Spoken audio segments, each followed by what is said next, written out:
What's up, small business heroes? Welcome back to Small Business PR, where we make PR and marketing super accessible for the everyday small business hero.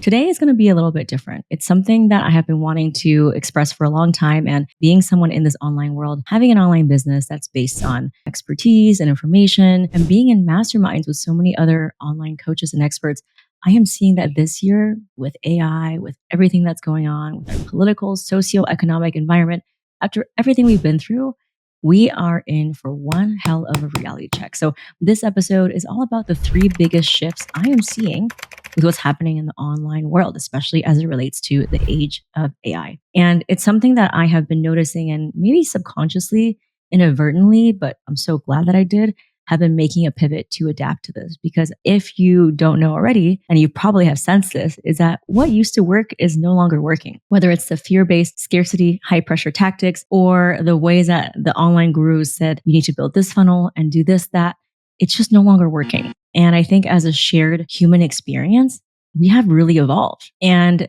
the first shift that I have seen is that because of AI, information is no longer scarce. And so the people who are gatekeeping access to information, who are selling courses and consulting just based on information alone, unless they have something super proprietary that you can't access with all of the amazing free tools that we can instantly get access to, the business model is just not going to be as viable. So the heyday of the funnel bros or the online marketing gurus selling this template and that template as if it was the secret sauce. People have grown so tired of it. One, because they know that access to those templates, those strategies are now easily accessible. And number two is that all of those templates and strategies have already been tried. And so what you're seeing now is so many people copying the same types of marketing message funnels and pathways that those 4 or 5 or 6 online marketing gurus who made it really big maybe 5 years ago are doing. And so all of the email starts to sound the same. All of the ways that they're selling starts to sound the same. The content, the calls to action. So raise your hand if you've also felt that.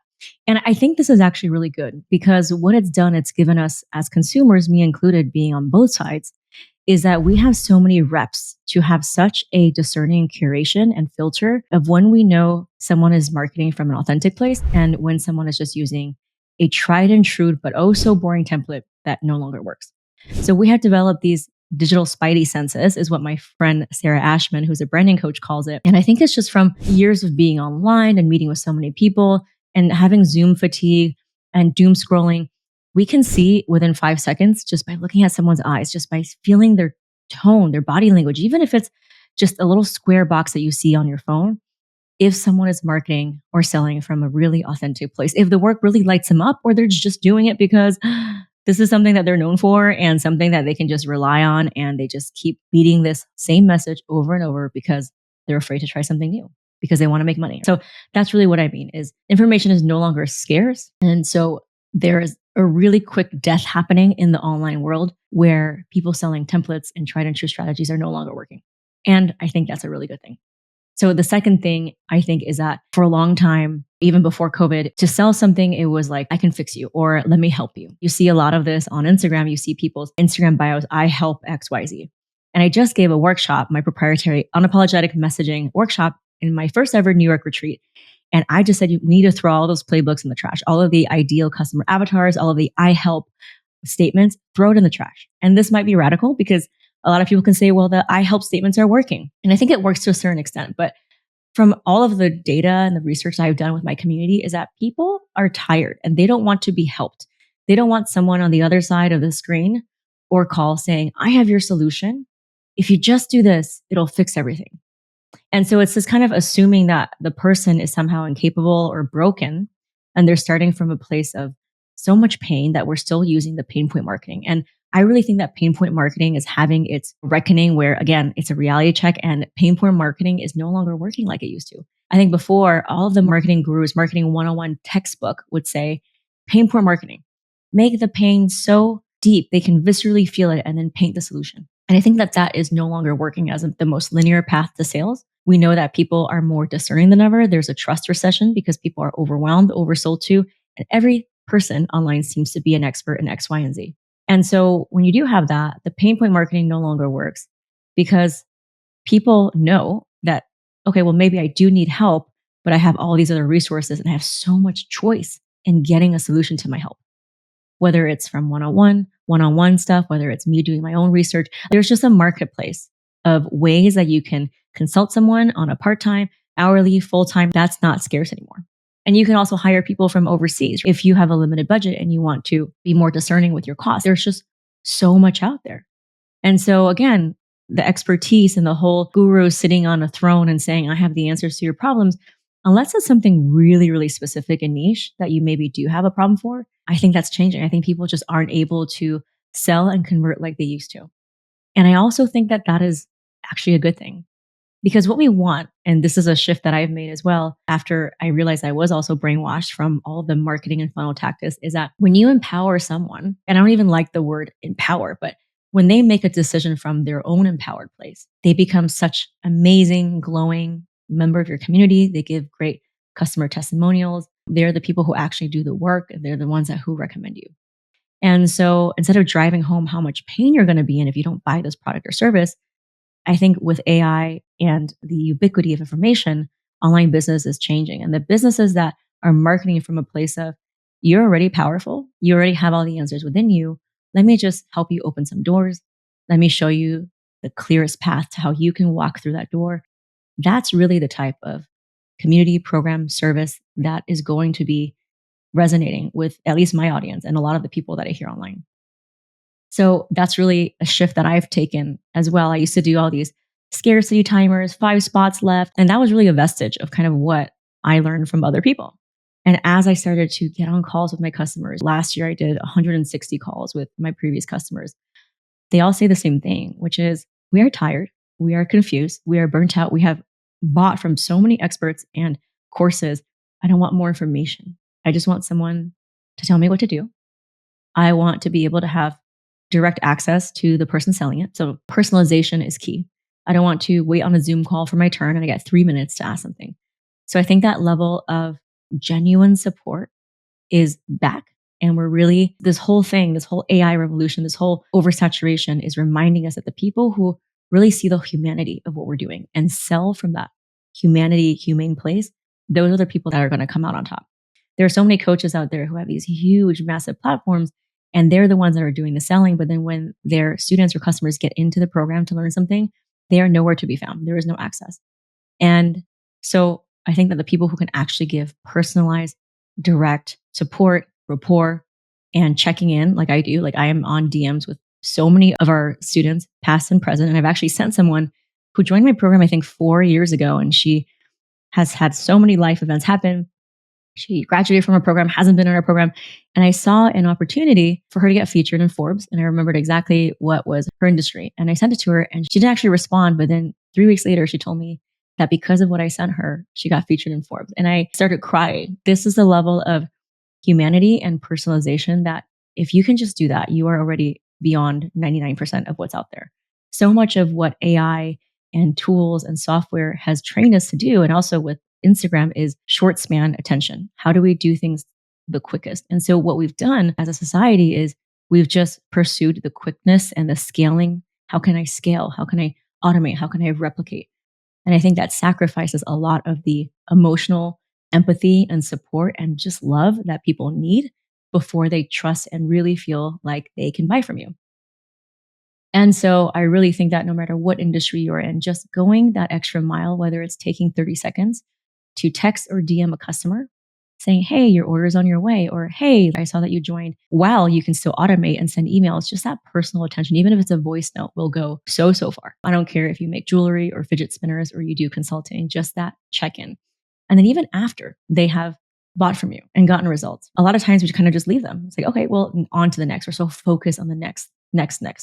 And me being in New York, I know what that's about. This is a city of what's next. But if we can just check in with the people who are in our community, even if they bought from us or didn't buy from us, whether it's 6 months or 1 year, that will make that person feel so seen. And they will be more likely to refer you and recommend you because they will know that you are really there for the long haul for their success. And you're not just trying to get them through the door like a McDonald's with a rotating door. And so that's also what we've done as well, is that we've really paid attention to the previous small businesses who have gone through our PR program. Now, obviously, our PR community has exponentially been upgraded. We now have a PR syndicate of all of the PR opportunities every week that I find from the internet that gets people featured immediately. We have updated our media database on color-coded Airtable, all the things. But I still want to check in with the people who had gained success because people evolve, businesses evolve, and you never know what stage of business you're in. And actually, a large part of why our business has been able to be so profitable is because so much of our revenue comes from previous customers who have bought from us, who continue to want to work with us. And after I help them with PR, maybe it's something else in their business. It's helping them write their pitch. It's helping them with their media bio. It's helping them figure out an AI workflow and even doing some business auditing. So a lot of times we tend to just do one thing in our business, but as we gain the trust of our customers, see how else you can help them if you are knowledgeable on that. So for me, I'm known as a PR coach, but I've also built tons of funnels. I've written so many sales pages. I've done so many email automations. I've audited so many different pages. So for me, that's an area that I feel very comfortable speaking about because this has been my business. I've sent 500,000 emails. And so those are things that I can definitely help people with. So think about that. So I think, again, with all of these things, it creates opportunities and it creates maybe disadvantages from people who are not able to adapt. But more and more, I'm finding that this AI revolution is reminding us to go back to the basics. What is sales? What does it mean to actually connect with a lead or a customer? It means actually taking the time to listen to them, to find out how we can support them in the most personalized way, that they feel like they are truly heard and seen and not lumped in with a big category of other people, all size fits all, because that's really what they're looking for. I think the answer now is not, will this work for me? I think people know that all of these solutions work, but what the question they're asking before they buy is, I know this works, but will this works for me? And we can answer that with empathy, with more high touch involvement, with checking in, with personalized messages. And it doesn't take that long. I think a lot of times we think that we can't do that because we're so focused on scaling and getting more and just numbers. But I always tell people we are not a McDonald's. And at least for me, this is not a volume-based business. And especially for online coaches, the reality check is that those who are just trying to get as many people through the door as possible, they are not having the creative spaciousness to ideate great content. They're overwhelmed and just strapped for time. And so they tend to just overlook their current customers who maybe have the potential to keep buying from them for 5 or 6 months or years, which is honestly more revenue than just getting those 2 or 3 new customers who maybe aren't so invested. So that is the second thing that I'm seeing is that this whole, let me fix you, let me help you, and then pain point marketing, I don't think that's working anymore. I actually got 3 DMs from our PR members in the last week. And one of them was like, hey, I got into my 6th gift guide. I'm so glad I found you. The other one was like, I never thought this was possible, but you've shown me the impact that I'm making in the world. And the funny thing is that all of these DMs from our PR students, none of them said, thank you, Gloria, for helping me, or you helped me. It was very much like you created access, or you connected me, or now I'm reminded of the impactful work that I set out to do. And so this is really what I think is the biggest transformation, and something I'm so proud of in my business is that I'm no longer taking the perspective of someone's broken and I need to help them. It's more like you have everything within you. You're amazing. You're radiant. And we just need to connect you with the right journalists and the right PR opportunities. You don't need to fix anything about you. And that's really the ethos and the energy that I take when I am helping people. And the third biggest shift that I'm seeing in the online business world that I think if you're not attuned to it, your business will suffer. And we've already seen this. The third one is the whole community over solo celebrity. So people who prioritize community, which is let me introduce you to someone or let me create access for you instead of I'm the know-all sage on stage. Those people who prioritize community and engagement and cross-pollination of ideas and introducing members, those are the people who are getting the highest customer retention and raving reviews. And this is also a journey that I've been on. In the beginning, of course, I was looking for as many people to join as possible. But after you get to a point where you know your stuff works and you get repeated results, you think, there's got to be more. There's got to be more than just this lead generation. And I found so much richness in being able to connect our members to each other, who then can buy from each other, who then can refer each other. And in my New York event, I had the goodie bags and it was only from people in our community, no outside brands. And so with that, they each wrote a handwritten note that I wanted them to put into the gift basket to the founders who attended my New York retreat. And it was such a beautiful moment of seemingly strangers, but connecting to each other, reminding them with handwritten notes like, may this remind you that you are on your way, or may this be a reminder that we have people cheering you on. And that's really what is working now in online business is this notion of community. And I think a lot of people, when they think about community, it's like, oh, I need to get on this platform, or it's Facebook or Circle or Mighty Networks. And it's not about the software. It's about you being able to go beyond what you're offering. So for me, it's PR and really curating and connecting them to other opportunities. And so a lot of the people that I've worked with, if I see an opportunity that someone is selling something that is in the education space, if I know a teacher that has access to tons of students, I might connect them. If I know someone who is an expert in this field, and then I know someone who has a community of a lot of people who could benefit from her solution, I'm going to connect them. And so that's really what I mean by connection. It's not just a Facebook group and lumping people in there and introducing themselves, but here, let me show you all the other ways that you can benefit and create access and elevate and shine a light on each other. And it's this flow, not just me posting things all day, but there has to be this back and forth reciprocity of give and take. And that's really the most beautiful thing about community, that especially with AI and everything becoming so impersonal, people are craving it more than ever. And I think with everything, there are opportunities. And that's, I think, probably the single biggest opportunity that this whole AI content saturation and short attention span has created, is that we are desiring real connection more than ever, whether it's in real life, whether it's being seen as a person and not just a customer or a number. How can we create from that and connect them to other opportunities? That will help anyone's business thrive. Again, I encourage you to think about how you can apply this concept, whether it's business or if you make services or products. The community element is so key. So I'll give you an example. We have Eve Carr, who is a founder of Creole Essence, and she's Haitian, and she has an incredible hair product line, and she was on Shark Tank. She's also a member of our community, one of our PR students. Her episode was actually on our podcast as well. She sold over $50 million in product.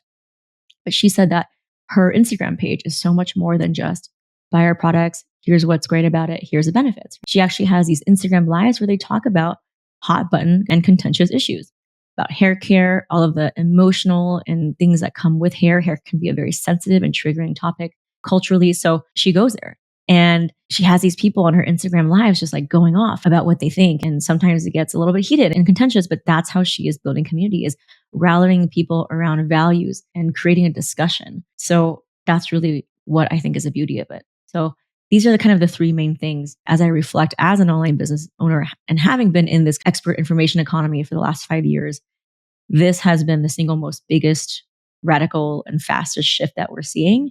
And AI, although it brings a lot of convenience and ease, it's also going to reward those people who are actually taking the time to see their customers and as individual people and give them individualized support instead of just trying to delegate, automate, and farm everything out to their coaches.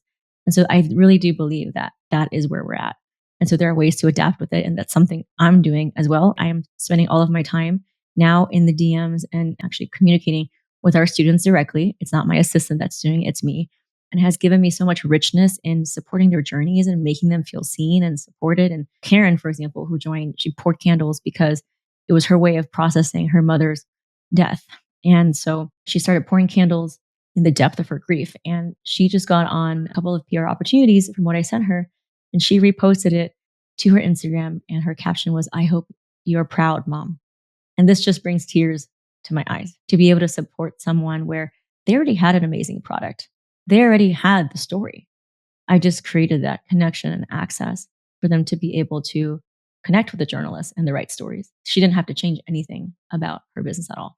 So thank you so much for listening. This is a short and sweet episode, but as I reflect on just how quickly everything's changing, and I wanted to kind of synthesize and put it into an organized way of here are kind of the three big things. And I'm sure so many more things will change. We live in an age where I was telling a friend that I think we experienced 10 years of change in 1 year now, and it's absolutely nuts.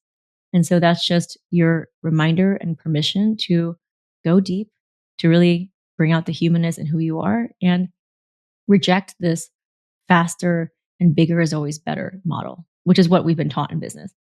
Thank you so much for listening. And if you know anyone who would be a great fit for listening to this podcast, please send it to them, a Small Business PR.